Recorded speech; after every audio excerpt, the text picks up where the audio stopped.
Guys এখানে ডিম সেদ্ধ করতে দিয়ে দিয়েছি 3টে ডিম। এখানে আলুগুলো কেটে নিয়েছি, এটা প্রেসার কুকারে সেদ্ধ করতে দিয়ে দেবো।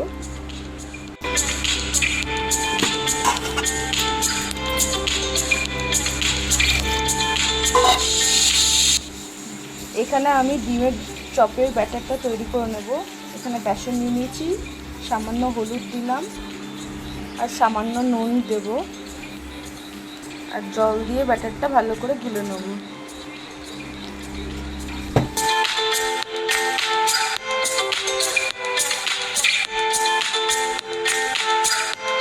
এখানে আমার ব্যাটার তৈরি করা হয়ে গেছে, তো এটাকে আমি ঢাকা দিয়ে রেখে দেবো।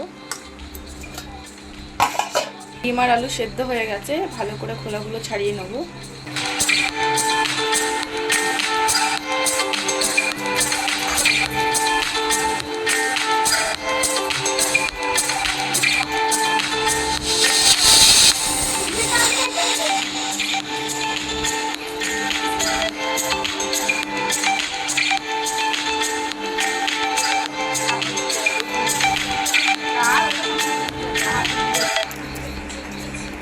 এখন আমি আলুর পুরটা বানিয়ে নেবো। ওর জন্য এখানে আমি পেঁয়াজ আর লঙ্কা কুচিয়ে নিয়েছি, আদা রসুনের পেস্ট নিয়ে নিয়েছি, আর এখানে নিয়েছি সামান্য কিছু মশলা যেমন নুন, হলুদ, জিরে গুঁড়ো আর চিনি স্বাদ মতো। আর এই সেদ্ধ আলুটা দিয়ে ভালো করে চপের পুরটা বানিয়ে নেবো। তো চলো, তারপর পেঁয়াজ লঙ্কা কুচানোটা দিয়ে দেবো।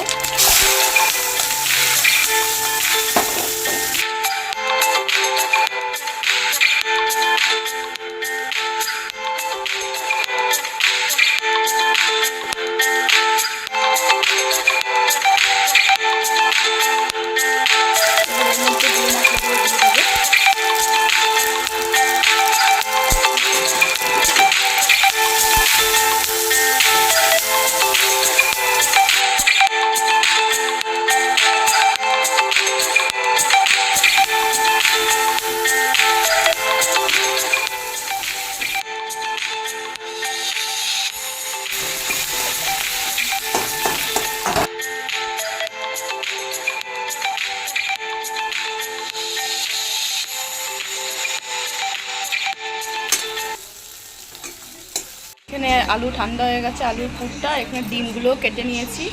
তো এখন ডিমের চপটা বানিয়ে নেব। তো চলো,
তো গাইস আমার এখানে ডিমের চপ তৈরি, কিন্তু আকারে একটু বড় বড় হয়েছে। তো যাই হোক, টেস্ট করে দেখা যাক। চলো,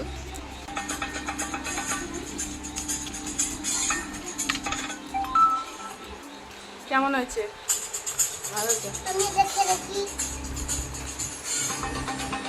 বাবাই বোন করে কেমন হয়েছে?